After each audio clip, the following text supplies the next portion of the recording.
Hi guys, thanks for tuning in to another book review on ForgottenWeapons.com. I'm Ian McCollum, and our book today is something a little bit different. This is French Tanks of the Great War by Dr. Tim Gale. And it's not about specifically small arms, a little bit different than we normally do. However, I just recently finished up guiding a World War I battlefield tour over in France and Belgium, and it really got me more curious about the actual French tanks and how and why and when they were used. You know, we hear a lot about British tanks, but what's interesting is the British tank designs are technologically a dead end. If you look at them, these huge things with the completely wraparound treads, sponson-mounted guns, that really has nothing to do with what developed as the modern tank. Instead, the root of the modern tank is the French one. It's the French light tank made by Renault, the FT-17. And yet there's, at least I had come across very little in English talking about how these were actually developed, how they were used, did they work, did they not work? And then you will occasionally come across things like German Tankgewehr rifles. How effective were they? Like, were these a scourge of French tanks? Were they ineffective? How common were they on the battlefield?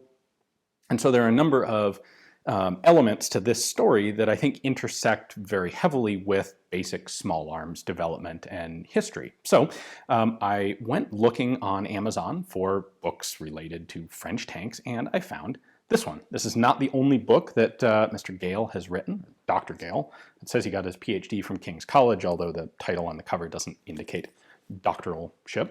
At any rate, what I found here is a book that first off discusses the military bureaucratic side of the development of the French tanks. So there are 3 tanks in total that the French used, 3 designs.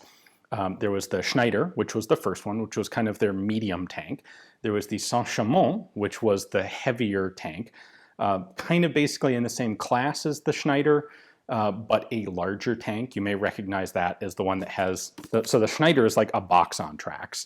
The Chamond is a box on tracks that extends kind of weirdly far over the front and the back and has a giant cannon sticking out of the nose.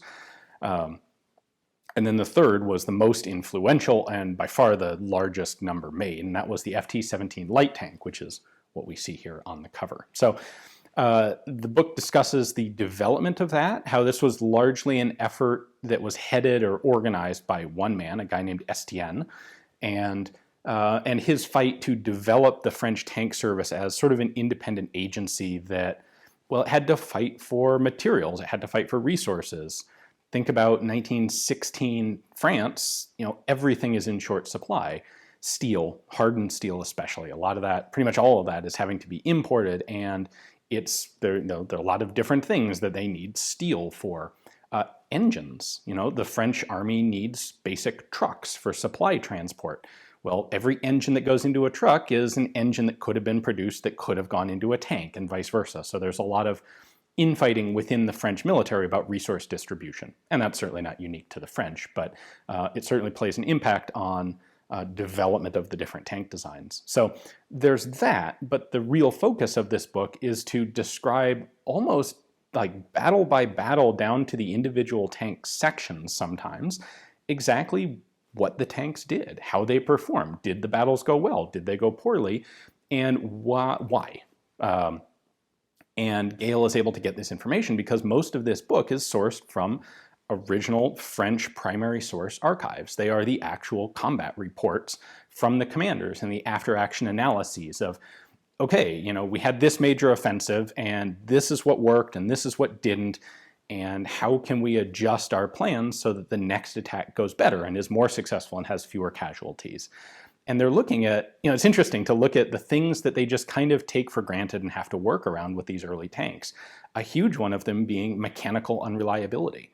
One of the things they discover early on was we have to position the tanks as close as possible to the jump-off point in the night before an attack. Because if they have to cover even something as small as a couple of kilometers under their own power before they basically get past the French lines and are able to move into combat, even a couple kilometers under their own power is going to result in a significant percentage of the vehicles breaking down mechanically.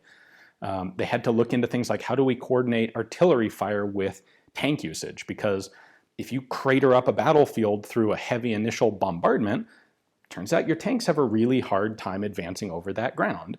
And this was something that affected all the tanks in the war, which is to say the French and the British, but in particular the French tanks, because they had that, what would turn out to be a modern track arrangement of, just basic caterpillar treads on the bottom instead of the British arrangement of having them circle the entire vehicle.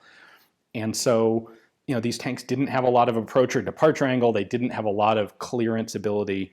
The French military would actually devise a system of having infantry whose job was to work with the tanks to help them cross trenches and cross poor terrain. It's important to get them up to the front.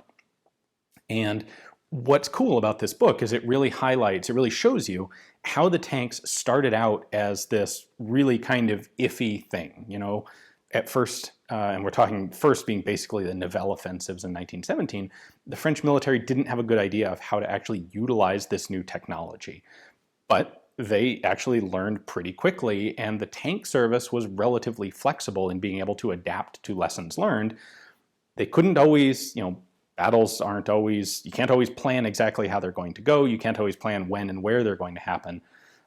So they weren't always able to use tanks in optimal circumstances, but they were able to actually figure out what are the optimal circumstances and how can we tip the odds in favor of our tanks and in favor of our offensives in further use. So it's a really interesting book along those lines. And if you're curious about how French tanks developed, how they were used, and down to a lot of the organizational stuff as well, how did they deploy tanks? Did they mix them together? Did you have tanks fighting, like one tank with a company of infantry, or did you have a whole section of tanks together? What was a section? What was a group? All of that organizational information is covered in here as well. So it's a cheap book. The cover price is $40, but as of this recording on Amazon, I think the cheapest one I found was about $15 shipped, and there were a whole bunch of them under $25 or so. So it's a relatively inexpensive book. And I found it to be a really interesting primer on the French tank service. And I alluded to this at the beginning of the video. It does also talk fairly extensively about what the Germans did for anti-tank weaponry, because that was one of the major things that the French tank officers were having to contend with and having to try and come up with countermeasures to. So artillery, trench mortars, tank Gewehr rifles, all that stuff is also discussed in here. So if you're interested in the subject, this is a great book. If you're interested in tanks or World War I in general, if you're only interested in small arms, then this really probably isn't a book for you. But if you read it anyway, you might find a new interest. Anyway, thanks for watching. We'll be back tomorrow with another cool forgotten weapon.